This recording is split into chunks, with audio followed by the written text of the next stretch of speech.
শুৱাপাটিতে জীৱন্তে অগ্নিদগ্ধ হৈ মহিলাৰ মৃত্যু।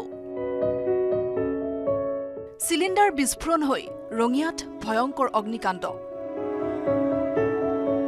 অগ্নিকাণ্ডত সম্পূৰ্ণৰূপে ভস্মীভূত এটা বাসগৃহ।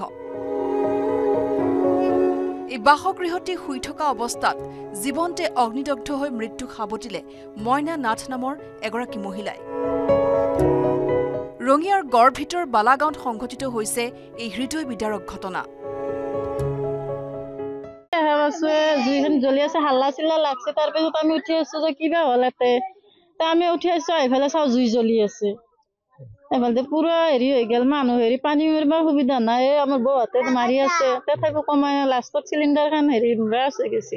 তাৰপিছত স্বামীৰ মৃত্যুৰ পাছত এই ঘৰটোত অকলশৰে দিন কটাইছিল মইনা নাথে।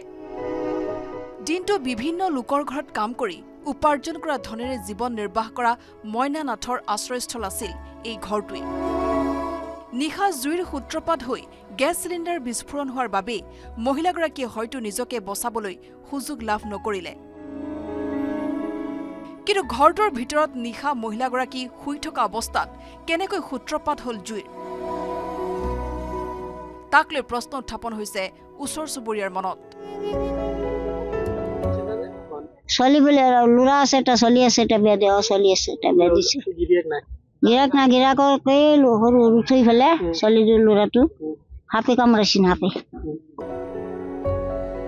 অগ্নিকাণ্ডৰ পিছতে আৰক্ষী আৰু অগ্নি নিৰ্বাপক বাহিনী ঘটনাস্থলীত উপস্থিত হৈ তদন্ত অব্যাহত ৰাখিছে।